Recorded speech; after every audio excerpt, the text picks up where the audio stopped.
Selamat siang, Pak Kabid. Selamat siang, Mbak. Ya, Pak Yusri, bagaimana dengan kasus ini akhirnya bisa dapat terungkap dan akhirnya kemudian polisi melakukan penggerebekan pada 9 September lalu, Pak?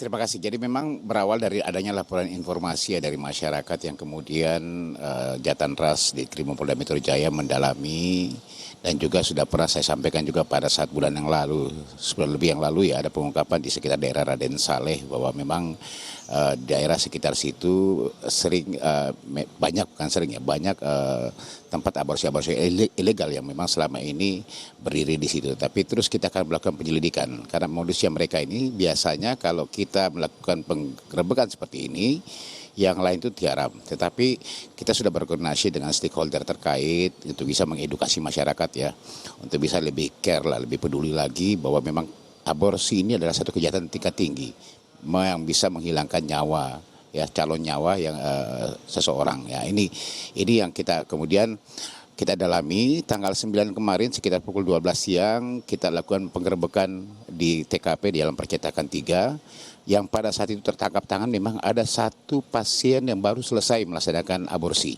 pada saat itu. Jadi kita tetapkan juga sebagai tersangka ya, dengan janin sekitar kurang lebih 5 minggu lah pada saat itu. Nah, ini yang kemudian kita amankan 10 orang tersangka bersama satu pasien. 9 orang ini adalah pengelola daripada klinik aborsi ilegal ini ya. Satu diantaranya adalah oknum dokter dan juga pemilik daripada klinik ilegal ini. Jadi klinik ini berdiri, dia menyewa rumah dan tidak memiliki pelang sama sekali. Begitu, Mbak. Klinik kita tahu informasinya adalah buka setiap hari, praktik dari hari Senin sampai hari Sabtu. Pak Yusri dari pukul 7 pagi sampai pukul 1 siang menangani pasien, bahkan bisa sampai 5 sampai 6 pasien setiap harinya. Kemudian pertanyaannya kenapa tidak bisa diketahui lebih cepat bahwa klinik ini dideteksi ada klinik aborsi, Pak? Penyelidikan terus kita lakukan, pengungkapan juga terus kita lakukan. Dalam kurun waktu 2020 ini sudah 3 tempat yang berhasil kita amankan di daerah sekitar situ ya. Di daerah sekitar percetakan, Raden Saleh memang ini. Ini terus, tapi saya katakan tadi bahwa dia kucing-kucingan, langsung akan tutup setelah itu. Nah, karena modus operandinya beberapa sudah kita bisa ketahui, ini yang kemudian kita harus lakukan penyelidikan secara intensif dan memang meyakinkan bahwa memang ada unsur-unsur di sana dan memang betul ada praktik seperti itu. Nah, inilah kita ungkap dan kami tidak akan pada berhenti, Mbak. Kami terus akan melakukan penyelidikan dan penindakan setiap kami temukan aborsi-aborsi ilegal seperti ini. Karena Bapak bahas soal modus tadi di sini, kemudian lengkapnya gimana, Pak? Detailnya gimana modus yang digunakan oleh tersangka, terutama kalau misalnya menggunakan situs, kemudian juga akun media sosial. Apakah tersangka ini secara aktif untuk mencari calon pasien? Memang benar dia ini bermacam-macam ya. Ada yang memang dengan calonnya ini kemudian mereka menggunakan akun tersendiri ya, karena ini kan modusnya menggunakan calo-calo ya. Ada yang memang dia klinik resmi seperti di Raden Saleh tetapi kegiatannya yang ilegal, melakukan aborsi yang tidak ini. Nah, sekarang kalau di sini ini yang pemegangnya itu adalah pegawainya sendiri. Dalam websitenya itu klinikaborsiresmi.com yang di situ tertera bagaimana berapa harga dari setiap aborsi mulai 2 minggu sampai dengan lebih dari 2 minggu, itu ada tarifnya. Kemudian di bawahnya ada hubungi kami. Pada saat dicek klik hubungi kami nanti akan keluar nomor WhatsApp daripada si pegawai tersebut. Nah, inilah yang kemudian para pasien-pasien yang akan melakukan aborsi itu menghubungi melalui website. Nah, nanti setelah itu terima dan janjian melalui WhatsApp yang ada, nanti barulah mereka ketemu untuk dilakukan pemeriksaan dengan melakukan pendaftaran dulu. Pendaftaran itu dengan biaya 250.000 ya secara case. Nanti setelah itu akan dilakukan pemeriksaan USG untuk mengetahui umur daripada janin di kandungannya. Kalau 2 minggu nanti akan ada pembayaran sekitar 2 juta. Lebih dari itu sekitar 4 juta. Nah, ini yang memang yang cuma perbedaannya dengan yang kemarin kita ungkap yang di Raden Saleh. Raden Saleh ini cuma batas umur yang tertinggi kandungan itu adalah 6 bulan. Ya, tadi sudah berbentuk manusia ya. Tapi kalau yang di sini ini tidak akan menerima lebih dari 14 minggu karena yang diharapkan adalah cuma gumpalan darah saja. Dari gumpalan darah tersebut itulah yang kemudian nanti akan diaborsi dan akan dibuang ke septic tank. Lebih dari itu mereka tidak mau menerima. Nah, ini, Mbak.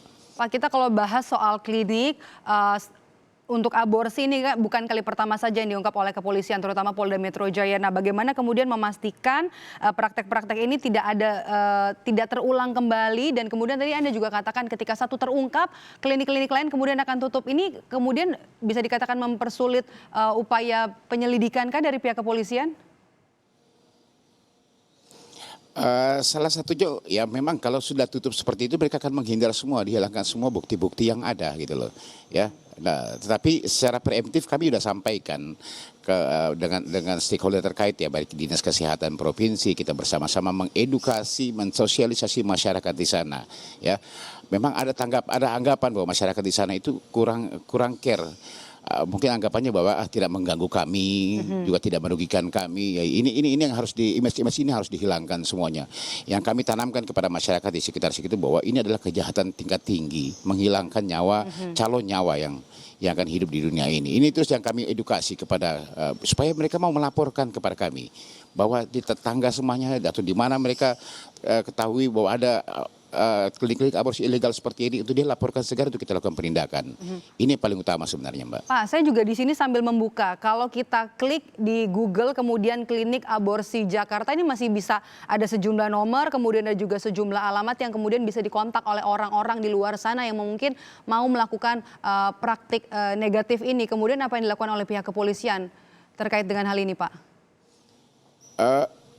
Terima kasih Mbak. Jadi kami terus berkoordinasi dengan Kominfo di sini untuk bisa men-take down ya para para akun-akun yang memang akun-akun yang bisa mengakibatkan ini secara preventif lah kita ya, untuk mencegah mereka jangan sampai terjadi lagi tempat-tempat atau menghubungi melalui ini. Walaupun ini salah satu modus ya yang dilakukan. Di satu sisi ada modus lain dari ini, tidak dengan melalui website tapi dari door to door mereka. Karena calo ini kan tidak terikat di dalam satu klinik. Pembagian calo itu cukup tinggi, sama dengan pembagian dokter penindak, dokter yang mengambil tindakan untuk aborsi. Kalau kita sama di Raden Saleh kemarin, untuk dokter tindakan itu 40% pembagiannya, kemudian 40% itu calo. Nah, inilah yang bertebaran calo-calo ini yang kemudian akan kita selidiki nanti untuk kita dan setiap kita lakukan penangkapan kita akan jerat dengan hukum sesuai dengan perannya masing-masing. Itu kan artinya selama penyedia jasanya masih ada, kemudian juga ada kemungkinan ada yang bisa mencari untuk jasa ini, begitu ya Pak? Ya, keterkaitan mereka semuanya. Ini yang terus kita lakukan penyidikan dan terus kita lakukan penindakan kalau memang kita akan temukan seperti ini, Mbak. Kita tunggu nanti apa langkah dari kepolisian lebih lanjut untuk nanti bisa memberantas praktik aborsi yang ada di Jakarta, kalau bisa di seluruh Indonesia. Terima kasih sudah bergabung bersama kami, Kabid Humas Polda Metro Jaya Kombes Yusri Yunus.